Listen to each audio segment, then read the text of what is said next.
Welcome to the deep dive. Today we're jumping into something pretty special. The Jhomolhari trek in Bhutan. It's this 13-day journey, 12 nights.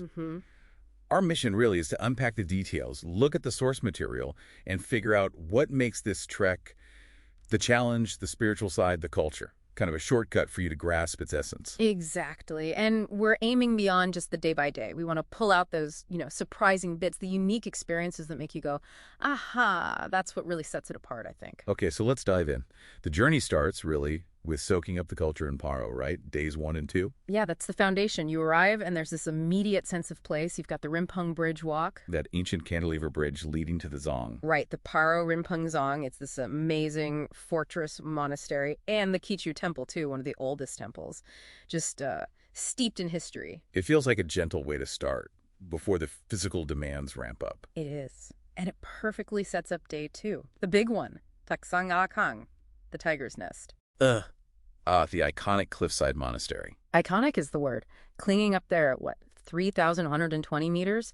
Spiritually massive, connected to Guru Rinpoche. The hike up is tough, maybe an hour and a half ascent. Yeah, sounds challenging but worth it. Totally worth it. The views, the atmosphere, and then afterwards you get this really cool cultural bit at a traditional farmhouse. Oh, right, the butter tea experience. Yeah. Butter tea, local snacks, and you even get to try archery, which is Bhutan's national sport. It's a proper, authentic glimpse into their life, not just tourist stuff.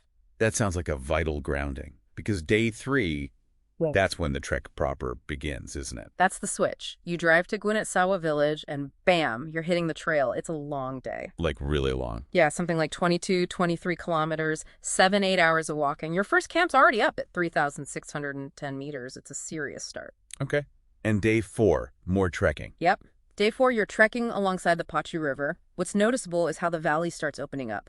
Wider views, high ridges, snow-capped peaks starting to appear. And you see those yak herder huts. Exactly. Little glimpses into this ancient nomadic way of life. You end up camping near Mount Jhomolhari itself, around 4,080 meters. Wow. And then day 5 is crucial, I gather. The rest day. Oh, absolutely essential. It's a rest and exploration day at Janglathang, that's the Jhomolhari base camp. Mainly for acclimatization, letting your body catch up with the altitude. Super important at over 4,000 meters. Definitely. But it's not just sitting around. You've got options. Explore the yak herder settlements nearby, hike up towards the Jhomolhari glaciers for just incredible views, or visit some nomadic farmhouses. It's a unique chance to connect. That sounds amazing. A breather, but still immersive. Okay, so after the rest day. You push on. Day 6 is another strenuous day, heading towards Lingxi. More amazing views, though. You see Lingxi Zong, this fortress perched way up high, and the glaciers of Kang Mountain. Stunning stuff. Still challenging then. Oh, yeah. And day 7, that's probably the peak challenge, physically. You ascend the Yellow La Pass. How high is that? 4,950 meters, nearly 5,000. It's tough going up. Wow. But the views must be. Incredible. Seriously panoramic. You can see Jhomolhari, Gangchenta, Chirzangang, Masanggang.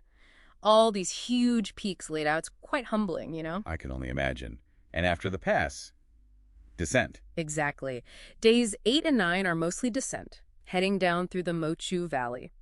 It's beautiful in a different way, dense forests, lots of rhododendrons, birch trees. You camp at places like Dolam Kencho, a gradual return to greenery. And that brings us towards the end of the trekking part. Pretty much. Day 10 is the final leg of the mountain trek itself. You walk out and then drive to Thimphu, the capital. Time for a proper rest. A big shift from remote trails to the city. It is. And what's great is how the journey then pivots back to deep cultural exploration. Day 11 is focused on Punakha. Right, involving another pass. Yeah, you cross the Dachula Pass. On a clear day, the Himalayan views from there are spectacular.